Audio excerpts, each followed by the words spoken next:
Muito boa tarde, Brasil. O programa de hoje será sobre mulheres.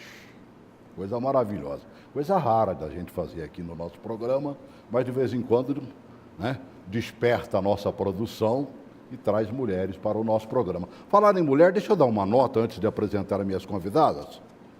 Toma posse hoje às 7 da noite lá na Associação Comercial aqui do Distrito Federal, que fica no setor comercial sul, a nova diretoria da Associação de Mulheres de Negócio e Profissionais, a DPW Brasília DF. Está lá à frente, aliás, a presidente continua, ela foi reeleita, é a Cristina Mello, e aí vem como primeira vice a Marta Cury, segunda vice Marília Furlan, na diretoria financeira, primeira, segunda e terceira diretoria, Meirineme, Rita Silva, Glauciene Moura. Associação Comercial, 7 da noite, Associação das Mulheres Empreendedoras, hoje, tá bom? Não perca.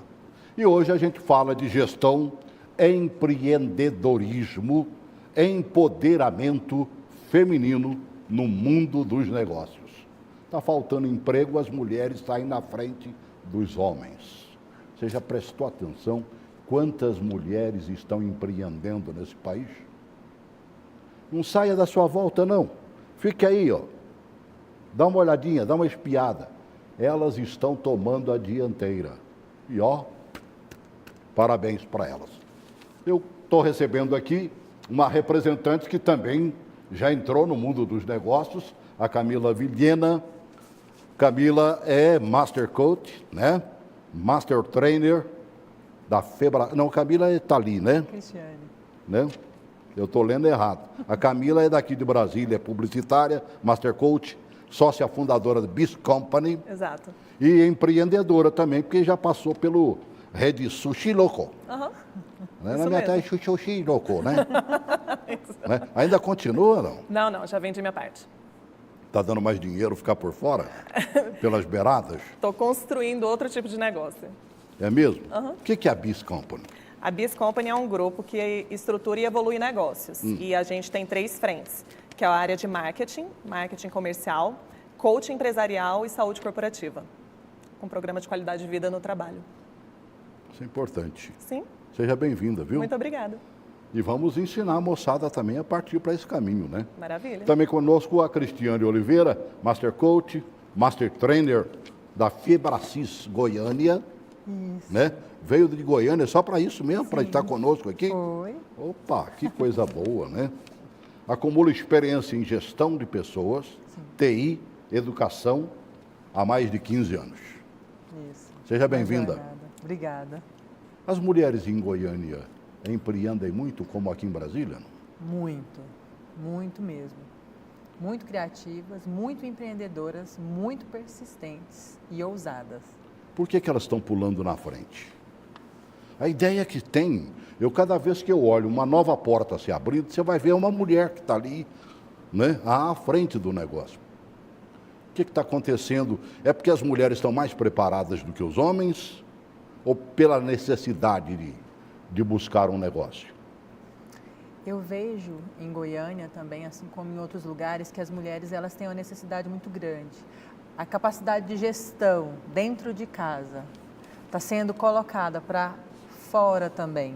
A necessidade de se expandir e empreender, de fazer novos negócios, parcerias. Esse tato, essa sensibilidade que a mulher tem de conseguir fazer várias coisas ao mesmo tempo e produzir com qualidade e excelência, tem impulsionado e empoderado as mulheres a se colocar no mercado. Esse foi um dos motivos pelos quais eu também estou nesse mercado. Que coisa, né? E em Brasília?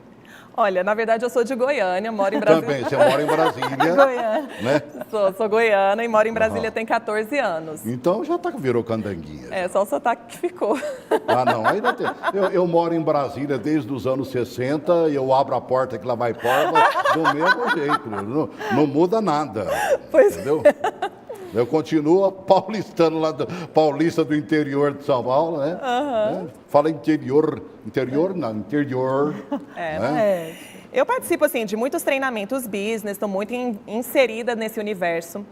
E eu confesso que eu vejo cada vez mais a participação feminina, mas predominantemente à frente das empresas, como empresários mesmo os homens. Mas muito desses empresários têm gestores dentro das empresas, e as mulheres tendem a assumir a frente como gerência, mas não necessariamente as que tomam a frente de empreender.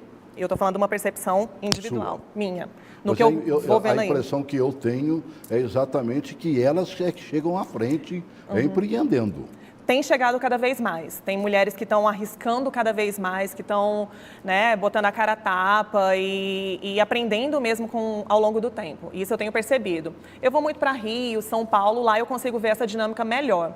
Em Brasília, tem muitas mulheres que abrem assim pequenos comércios relacionados a vestuário, né, calçados, acessórios, muito essa coisa do universo feminino propriamente dito, mas não necessariamente do universo mais amplo. É o que eu observo. Com as portas fechadas do emprego, do trabalho, tá difícil, né? Os últimos números do IBGE falou em 13 milhões e 200 mil desempregados no país, e o pior é que a maioria é mulher. Impressionante isso. E as mulheres devem buscar uma saída. É fácil empreender? Ou tem que aprender o que para ser uma empreendedora? Para ser uma empreendedora, eu vejo que tem que ter vontade, desejo, visão. Porque eu posso empreender fazendo docinhos dentro da minha casa. Se eu sou boa na culinária, se eu faço um bolo, um determinado tipo de bolo dentro de casa, por que não empreender com aquilo? Lá em Goiânia nós temos a Maria Perdomo, que foi uma mulher que fazia doces, bolo de pote, carregava em caixas de térmicas. Sim. Em 2 anos, ela se transformou em uma das maiores confeitarias que existe em Goiânia. Fantástico. Fantástico. Ela começou em casa, vendendo, foi para a feira, da feira se perpetuou e hoje é o que é. Goiânia tem aquela famosa Feira da Lua, né? Muitas empreendedoras, muitas mulheres em casa. E tem maridos que deixaram de fazer o que faziam para estar com elas, porque o empreendimento alavancou, aumentou o faturamento, bora os dois trabalhar juntos, empreendendo juntos. Acontece muito. Hoje, você diria que é um bom negócio? Você passou pelo Sushi Louco, você sabe, né? Eu fico imaginando, por exemplo, o local, se for aluguel, o mês passa, a gente não vê, né? Parece que falta dias e o mês já completou, é impressionante. Sim. Gerenciar um negócio desse e olhar para frente deve ser complicado. Eu jamais entraria numa dessa, eu morro de medo de um negócio desse. Não, é um desafio tremendo. É igual a Cris falou, assim, tem que ter muita vontade, paixão pelo negócio mesmo, porque vem muitos desafios, né? Então, você tem que ser apaixonado o suficiente para que aquele desafio não seja maior do que sua vontade de prosseguir.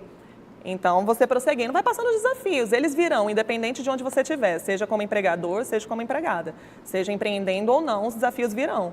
Agora, se você tem paixão por aquilo te motiva a seguir em frente, e passa um desafio, você cresce diante dele, existe outro um pouco maior, você vai crescendo, passa ele também, e só é um crescimento.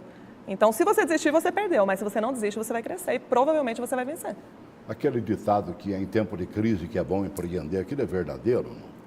Se você tem uma mentalidade de possibilidade, sim, faz muito sentido. Tanto é que eu trabalho com clientes hoje que empreendem na crise.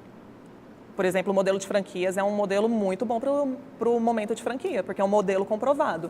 Você compra uma coisa que você já viu que teve sucesso. É garantido isso? Não é garantido. Não existe garantias em empreendimentos. Não existe. Mesmo uma franquia que custa uma nota preta? Mesmo uma franquia. Não existe. Você não tem controle sobre a conjuntura. Como que vai ser o cenário político, econômico, tributário? Ninguém sabe. E as notícias quase sempre nos carregam pelo... Sabe, te colocam de escanteio, te deixam meio com o pé atrás, né? Você pega, por exemplo, informações de agora, né? Inadimplência das empresas tem mais de uma alta, a maior alta em 20 meses, né? Em maio, o crescimento da inadimplência empresarial foi de 10%. Dados do SPC. Bota essa matéria aí para a gente apreciar. de aquecimento nas vendas não se concretizou.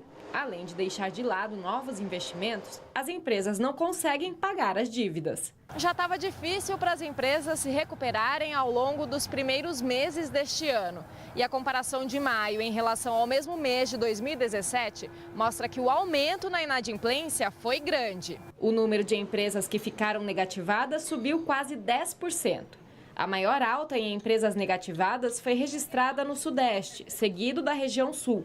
A dificuldade em pagar as contas atingiu principalmente as empresas do setor de serviços.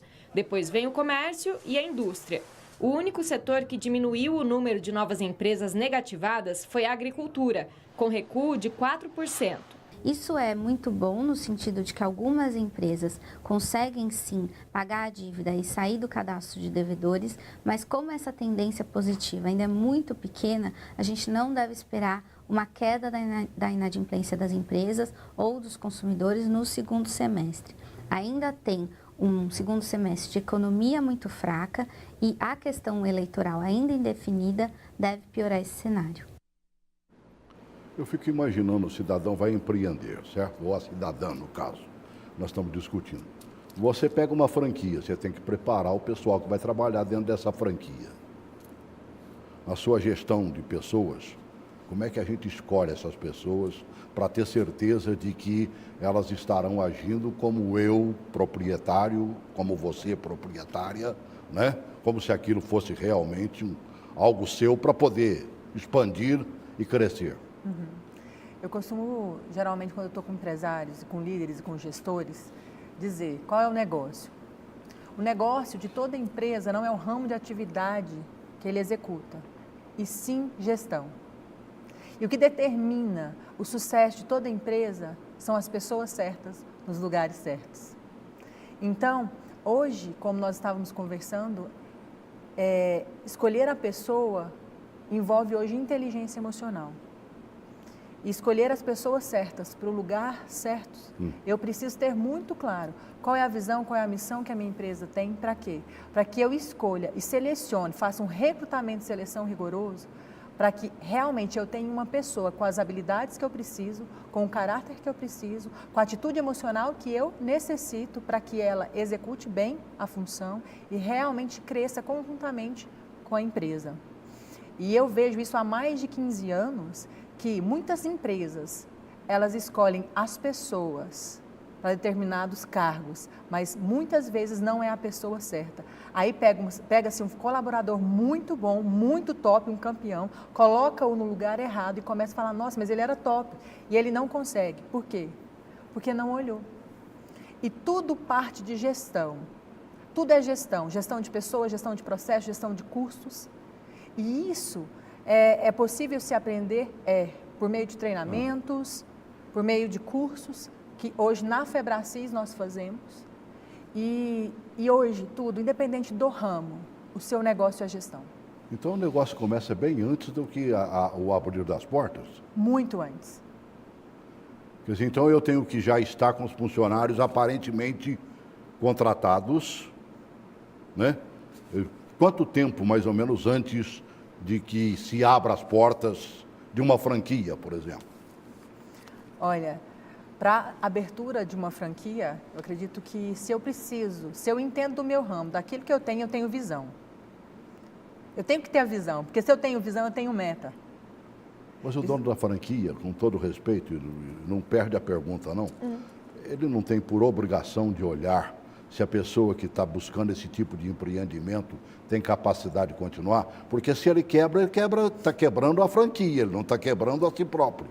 Sim. Está quebrando o nome. Opa, peraí, Exato. uma loja tal, né, fechou as portas, quando na realidade não foi o dono da franquia que fechou as portas. Ou que fez uma má gestão, etc. Exato, né? Dentro do processo de franquias, faz a seleção do perfil de franqueado, né? Então, você vê as pessoas que potencialmente têm habilidade para gerir uma franquia. É um desafio fazer a seleção dessas pessoas que têm esse perfil e o capital para fazer o aporte necessário para abrir uma unidade franqueada. Agora vai para a meninada que está aprendendo ali. Então, entendendo que o franqueador ele tem que selecionar esse franqueado ele entende do negócio. E para ele ser um franqueado, ele tem que ter meta e visão. porque é dele e ele precisa ter margem de lucro e de tudo relacionado. Claro. E para isso, o que acontece? O negócio dele é a franquia X? Não, o negócio dele são as pessoas. E principalmente a gestão. Autogestão primeiro dele, para fazer gestão de pessoas, de custo, de processo, de tudo. E esse processo de seleção é um dos primeiros passos que precisa ser realizado. Dentro do curso Business High Performance, que se tem na Febracis, existe um aplicativo gerencial que todo empresário, empreendedor, líder, ele precisa ter em mãos, porque esse aplicativo, na contratação, ele diminui em 80% o trabalho e aumenta em 80% a produtividade. Isso é uma das ferramentas. Então, assim, o que eu vejo hoje? Empresários dando tiro para todos os lados. E aí, aumenta o número de turnover. De quê? De turnover, a rotatividade. Sim. Da rotatividade dos colaboradores, porque tem pessoas certas, mas se eu não as coloco no lugar certo, eu perco aquela pessoa. E dentro do mercado de trabalho, nós temos 3 níveis de pessoas que existem. São 15% de campeões, 70% de intermediários e 15% de fracassados. Agora, quais são desses três níveis que cada empresário e empreendedor tem dentro da sua empresa, do seu negócio? E até o intermediário é mais fácil ele cair do que levantar ou não? O que vai depender para um intermediário ter uma atitude de um campeão ou fracassado é a gestão. Mas quase sempre o que eu percebo é o seguinte, os empreendedores quase sempre não ficam empreendendo, eles colocam uma gerência para empreender. Eu visualizo aqui, por exemplo, no caso da Camila, aqui, né? Você passou pelo Sushi Louco, você começou lá como? Eu entrei lá para estruturar o departamento de marketing. Depois virou gerente. Aí eu virei gerente geral e sócia. Por quê? Porque eu tinha competência para isso. Isso é que eu queria saber. Essa visão holística, a visão do processo, né? Uma das coisas que eles entenderam que era necessário alguém para fazer a gestão, porque os idealizadores não tinham essas habilidades tão boas. Eu, depois que inclusive fiz os cursos da Febracis, identifiquei algumas das minhas competências. Meu temperamento é dominante, então eu tenho uma habilidade de controle, criação de processos de controle muito bons para um sistema de franquia. Isso é ótimo, porque eu, enquanto dava uma ordem aqui em Brasília, eu tinha que fazer que a ponta lá de João Pessoa executasse aquela minha ordem dentro de um padrão. Então, como que você faz isso? Capacitando, treinando, depois monitorando, fazendo esses controles, que para mim é muito mais simples. Eu consigo desenhar esse processo, eu tenho essa visão do todo. E é isso, então eles me botaram, e eu dentro do marketing eu ficava assim, não adianta eu fazer inúmeras ações de marketing, se chega dentro da operação está tudo errado, eu vou espantar o cliente. Então eles foram entendendo, eu sempre fazia mais, eu era uma das campeãs dentro de uma empresa. Perfil de um profissional campeão. Campeão, que é aquele 15% de cima, que tende a virar sócio na maioria das empresas que tem essa visão. É porque um campeão, quando ele entra na empresa, não levam-se nem 3 meses, ele já subiu de cargo. E geralmente, um profissional campeão, ele vai para a multinacional, porque ele procura altos cargos e altos salários. Caramba, eu fico com dó de quem está empreendendo, meu Deus do céu, né? Será que no empreendimento vale aquela máxima que vocês são da capital, né, de Goiânia? Uhum, sim. Né? Mas nós que somos de interior, por exemplo, e principalmente de zona rural, nós conhecemos que é o dono dos olhos, porque é os olhos do dono que engordam os porcos. Uhum. Não é mesmo? Isso é verdadeiro? O dono tem que ficar de butuca mesmo, ou ele pode se valer de uma gerente e a coisa funcionar? Quando a gente se fala de gestão, existem 3 níveis nacionais universais, na realidade, de liderança. O nível escravagista, o nível comportamental e o líder inspiracional. O líder escravagista, que tem uma gestão escravagista, ele é uma liderança que geralmente ele lidera sobre ameaça, sobre humilhação, sobre cobrança, aquele onde só tem trabalho, não tem meta. Já o líder comportamental, ele já é pela perdas e ganhos. Se você fizer isso, você ganha, mas é um líder, é uma empresa, é uma liderança que tem metas. Já o líder inspiracional, estou trazendo isso para trazer para você. O líder inspiracional é aquele que consegue inspirar e extrair o melhor do colaborador. Então, como existem níveis operacional, tático e estratégico, e o empresário ou o empreendedor ele está no nível estratégico, ele vai precisar de pessoas no nível tático para que realmente faça o que ele não deve executar, porque ele não tem que estar na execução ou na gestão, ele tem que estar no nível estratégico da visão. E para isso, ele precisa inspirar profissionais, o time, equipes e gestores que façam, que tenham comprometimento e fé na causa de ir e fazer aquilo que ele faria. Quem tem mais esse tipo de perfil, o homem ou a mulher? Na hora de contratar, por exemplo, de abrir as portas de um novo empreendimento, você colocaria mais mulheres trabalhando ou mais homens trabalhando?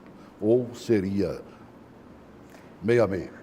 Eu, Cristiane, eu colocaria a pessoa certa, no lugar certo. Não quer dizer que seja homem ou mulher? Não, porque hoje, eu vi uma frase assim, contrate caráter, treine habilidades. É o que eu havia dito. A habilidade emocional é o que vai demandar. Por quê? Currículo. Eu preciso de uma pessoa assim, X e X. Currículo, habilidade, competência. A pessoa ela tem. Mas eu preciso de alguém com habilidade emocional para ser resiliente. Você fala tanto em habilidade emocional. Eu estou tentando entender que habilidade é essa, sinceramente. Quando eu falo de inteligência emocional, é a capacidade, mesmo eu tendo um cognitivo e um racional, uma inteligência acima da média, de conhecimento, de técnica, de olhar para uma situação e ter um equilíbrio da minha razão com a minha emoção na minha tomada de decisões. Não é ter partido, é ter uma neutralidade assertiva, vou assim dizer, onde eu consiga entender o todo, não por mim, mas pela causa. Isso aí é bom para a empresa? Você conseguiria trocar isso por moedinhas, não? O que ela acabou de dizer? Para que todo mundo entenda. Em relação às habilidades do líder? Isso como é que você chega nessa, né, e descobre essa coisa emocional da pessoa, quer dizer, que ela está pronta para isso ou ela não tem perfil emocional para chegar onde você quer? Olha, nos processos seletivos que eu faço, a gente consegue ter algumas percepções. Por exemplo, eu preciso preencher uma determinada vaga. Eu sei qual o perfil que a pessoa precisa ter para preencher aquela vaga adequadamente.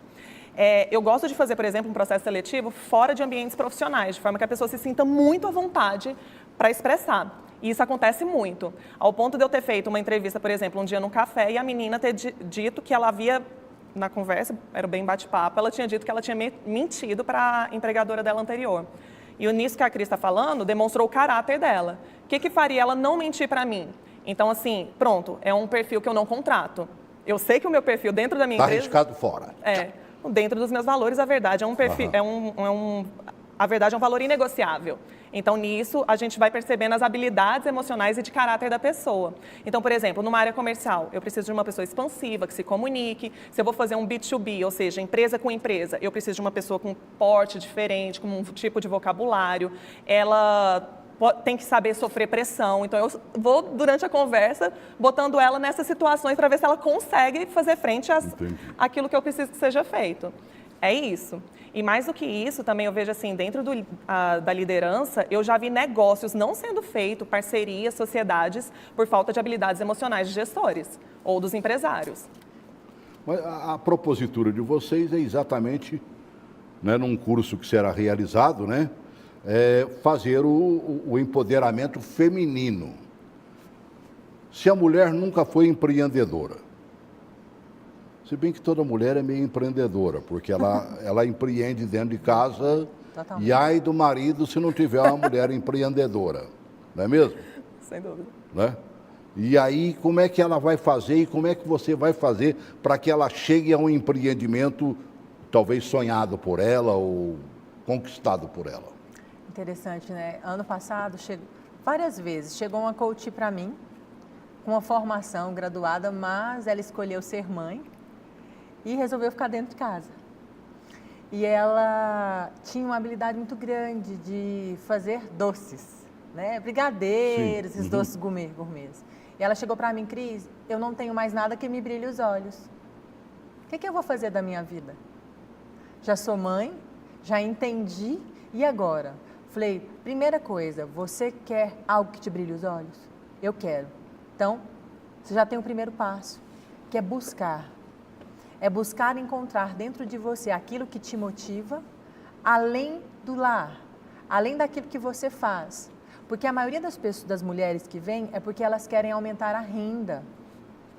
Elas também querem aumentar a renda dentro do lar, mas muitas não querem sair de lá, então elas começam a empreender dentro de casa. Eu faço parte da Rede Goiana da Mulher Empreendedora de Goiânia. E é muito interessante, nós temos almoços e lá vão todas, desde as que têm empreendimentos dentro de casa, quanto as que já foram para o mercado. E tem pequena a grande. Então. Da pequena a grande. E lá há um network muito grande e um compartilhamento de experiências enorme. São mães que vão para esse almoço com o filho nos braços, amamentando, outras todas executivas já, e ali é um ganho de conhecimento muito grande, porque eu não preciso ter uma loja física. A pequena tem o que oferecer em termos de conhecimento? Quando eu digo a pequena, aquela pequena empreendedora que continua dentro de casa, cuidando dos filhos, mas como diz o outro, enquanto botou o bebê para dormir, está lá enrolando o brigadeirinho, o olho de sogra, tem mais alguma coisinha, né? Bolo, crochê.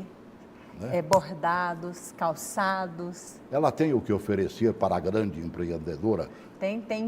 A pequena empreendedora, muitas vezes, ela se torna uma fornecedora da maior. Sabe até das necessidades dela, então. Se tornam-se parceiras. Na rede, nesses almoços, o que mais acontece é negócio. Negócios, parcerias que saem dali. Porque uma auxilia e ajuda a outra. E assim o nosso universo ele toma força. Nós nos ajudamos, de fato. E está na hora de todo mundo querer sair um pouquinho de casa ou empreender dentro de casa, né? Uma notícia, por exemplo, que me chamou muita atenção agora, né? E a apresentadora foi da Rede Brasil, né? Da TV Brasil. E ainda ela disse, por exemplo, olha, aumentou o número de idosos voltando ao trabalho. Né? Dá vontade de bater palma, né? Poxa, que bom. Mas não é porque as portas se abriram, não. É porque o idoso, já com a merrequinha que ele ganha, ele já não estava dando mais conta do recado de pagar o que tinha que pagar. Então ele teve que voltar a trabalhar. Bota essa matéria aí, por favor. Juarez tem 60 anos e hoje trabalha como auxiliar de serviços gerais. Com o salário, ajuda as irmãs. Ninguém arruma serviço com essa idade. 60 anos é difícil arrumar serviço. Até que eu arrumei aqui porque eu passei de uma firma para outra. Maria de Lourdes revende produtos de beleza e, mesmo com 81 anos, carrega sacolas pesadas para complementar a pensão. A situação realmente está difícil e a aposentadoria que eu tenho do esposo que faleceu é pouca. Mas há também outros fatores além do dinheiro. E meu trabalho é tão intelectual, não tem força física, nada, né? Então eu acho que para mim está maravilhoso, porque ficar parado com a cabeça sem fazer nada não seria o meu caso. Aumentou o número de idosos que trabalham, enquanto para as pessoas que têm entre 25 e 39 anos, a taxa de ocupação cresceu apenas 0,9%, para quem tem mais de 60 anos, a taxa cresceu 8% de 2017 para 2018. É o que mostra a pesquisa do IPEA lançada nesta semana. Segundo o levantamento, 46% dos trabalhadores idosos moram no Sudeste, 56% são mulheres e 63% se declararam chefes de família. Os dados mostram que existe uma tendência das pessoas com mais de 60 anos de idade adiarem a aposentadoria. Um exemplo é que em 2012, 20% dos idosos que perderam lugar no mercado de trabalho foram direto para a inatividade. Já em 2018, essa taxa reduziu para 16%. Para esta pesquisadora, o envelhecimento da população e aumento da expectativa de vida contribuem para esse cenário, mas é preciso levar em conta também que a renda diminui quando a pessoa decide se aposentar. Se você pensa que esse trabalhador ele é o responsável pelo sustento da família dele, então ter uma renda maior hoje, ainda que isso implique mais tempo de trabalho e menos tempo de descanso, ele acaba optando por isso, porque ele sabe que a aposentadoria geralmente remunera menos do que o salário de quem está na ativa. Me chamou a atenção dois números que passaram ali, né? Maioria mulher, 50 e tantos por cento, quase 60%. Agora um número crescente de pessoas responsáveis pelo próprio lar, ou seja, chefes de família. O que a gente faz com essas mulheres, por exemplo? Elas só buscarão emprego ou elas podem empreender também? Bem, essas mulheres, elas podem empreender, elas empreendem, né? Eu vejo, lá em Goiânia, andando de Uber, já peguei mulheres mais velhas, dessa faixa etária, para complementar renda. Muitos pais de família, não só mulheres, mas pais também, para complementar renda. Indo para a feira da Lua também, para a feira HIP, para a 44, que é bem conhecida em Goiânia também. O que tem de empreendedor começando ali, depois dos 60... O que é na 44? A 44 ela é uma rede de lojas que, na realidade, havia na Bernardo Saião. E agora se existe a 44, que são confecções e pessoas do estado... A Goiânia é perita em confecções, né? É um polo que se concentra do lado da rodoviária, que acontece durante o dia de madrugada, tem feira. É a feira da 44, ou é a rua 44. Pessoal do interior, pessoal das feiras, né? De todos os... Não só do estado de Goiás, Eu tenho a impressão que até por aqui eles devem andar, porque nós temos a Feira dos Goianos aqui em Brasília, né? É impressionante. E eles vêm mesmo e vendem... Bastante. Né? E muito, né? Pouco não. Além de abastecer também os que permanecem. Sim. É impressionante isso. Você confiaria numa pessoa de idade para trabalhar num empreendimento seu? Sim, com certeza. Por que não? Eu estou me lembrando aqui de uma confeitaria que abriu algum tempo atrás em Águas Claras. O cidadão proprietário apostou exatamente na pessoa da terceira idade, né? E deu certo. Sim. São mais, sabe, afáveis, né? Mais comunicativos, né? Eu fui fazer um exame agora, semana passada, né? E tinha um cidadão lá, negro, né? O negro quando pinta está com 130, né? Porque é robusto realmente. Um cidadão, né? Gravei até o nome dele, Seu Jorge, né? O cara estava ali na frente, recebia todo mundo, encaminhava todo mundo. Uma cadeirinha que você levantava e entortava a cadeira, ele ia lá e colocava no lugar. Quer dizer, olho vivo. Um cidadão desse, para a empresa, não tem igual. Tem não. Não é mesmo? Não tem não. É isso que a gente chama de perfil, é isso que a gente chama de inteligência... Emocional. É isso? Isso. É independente de como você seja. Eu vou dizer que é o seguinte, é você tratar o outro não como você gostaria de ser tratado, mas como ele gostaria de ser tratado.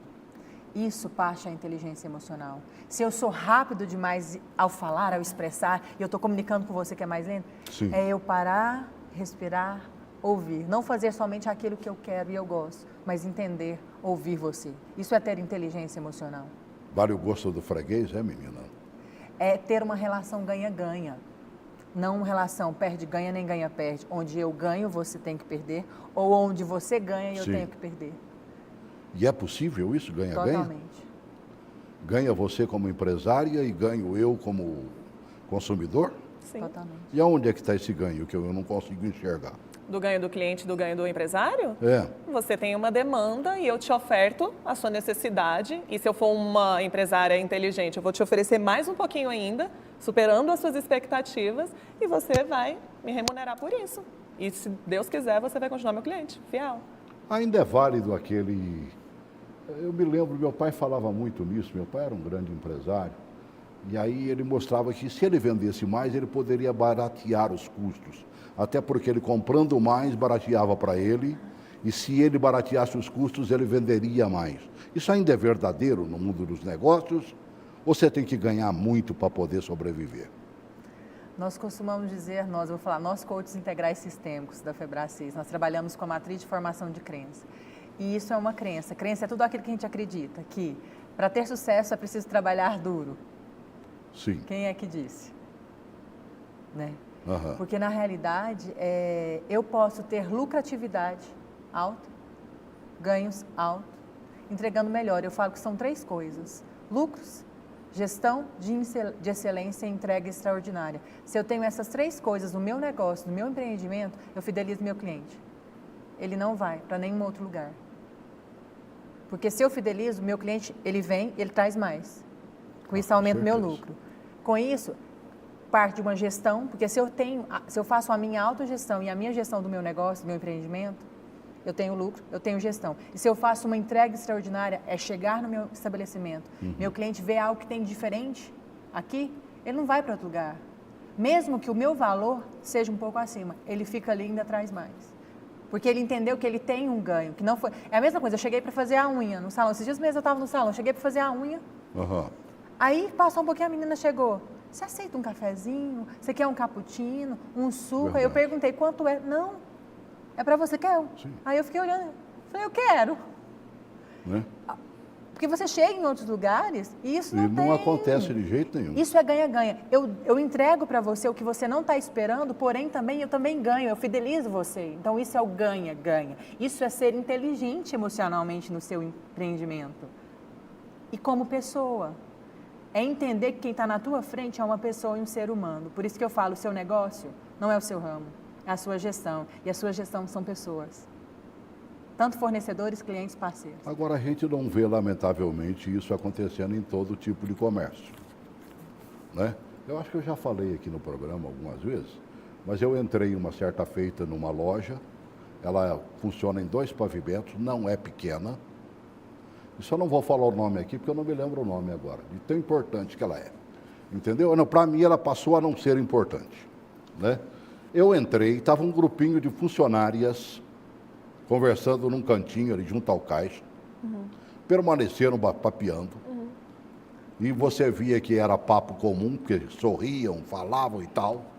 Aí tem uma escada, eu olhei assim, o que eu queria não tinha ali embaixo, eu fui para o andar de cima, fiquei sozinho no andar de cima, desci, ninguém perguntou o que eu queria, se eu queria alguma coisa, se encontrei o que queria, eu saí e fui embora. E é uma loja que gasta uma nota preta em publicidade. Quase sempre nos finais de semana ela está com encarte no principal jornal daqui, que é o Correio Brasiliense, né? Mostrando que traz e tudo mais. E eu, se não me engano, eu entrei por causa de um encarte desse numa loja como essa. O que a gente faz para recuperar um tempo perdido desse?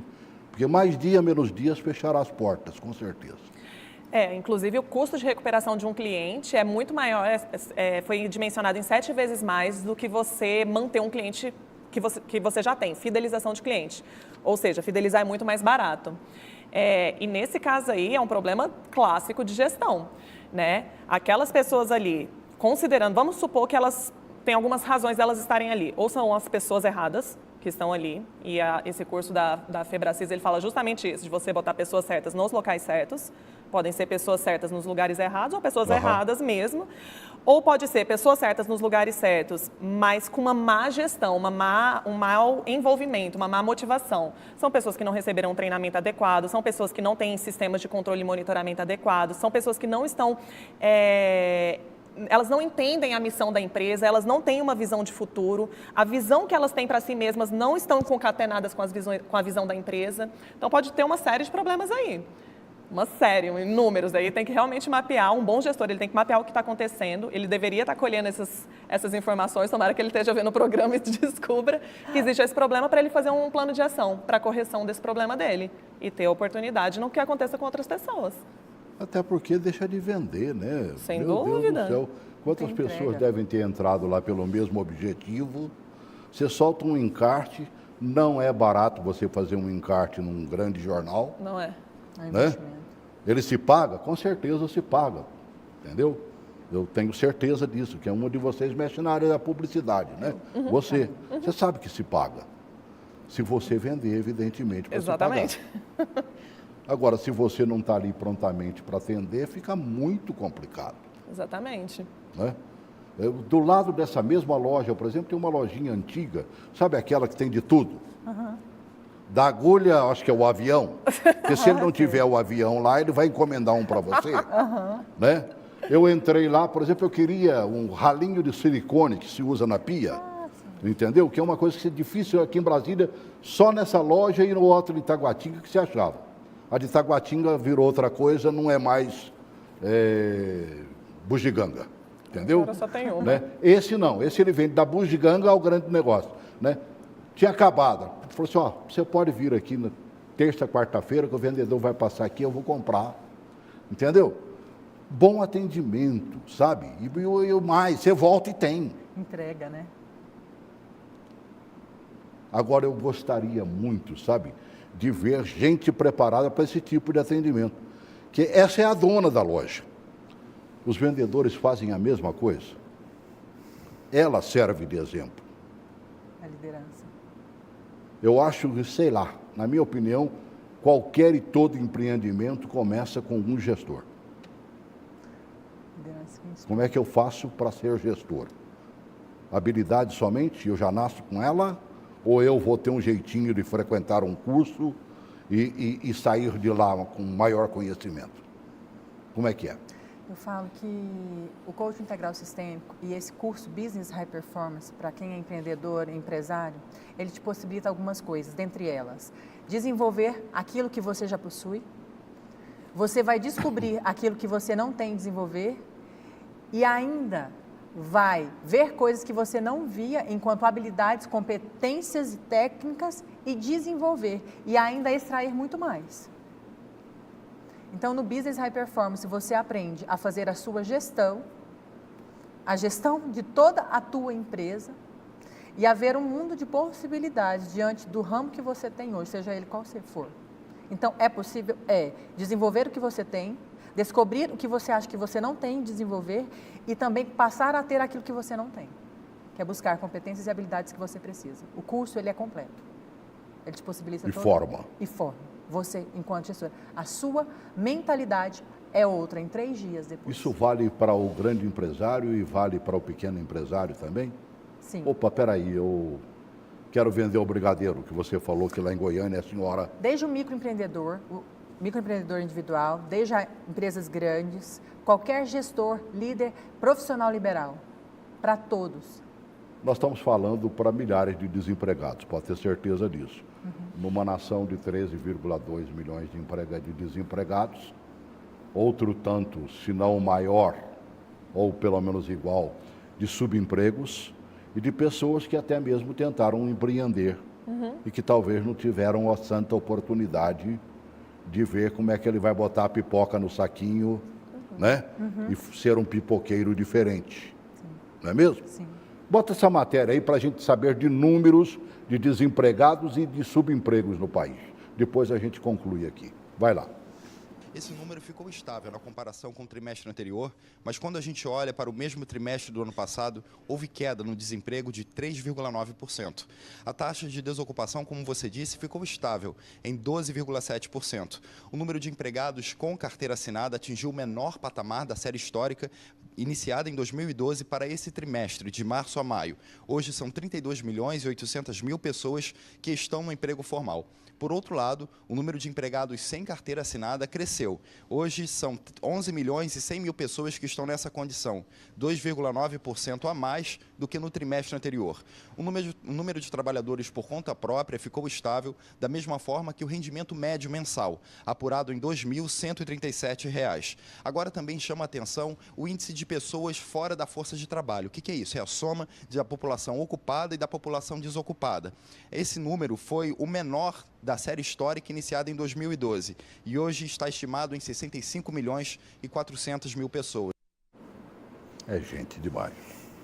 O que eu tenho presenciado e visto é que quase sempre, já que nós deveríamos ficar mais no empoderamento feminino, né, e acabamos navegando em todas as praias, a mulher saindo à frente ou como de lado a lado do marido que está desempregado, e se estabelecendo como uma microempreendedora individual ou coisa semelhante.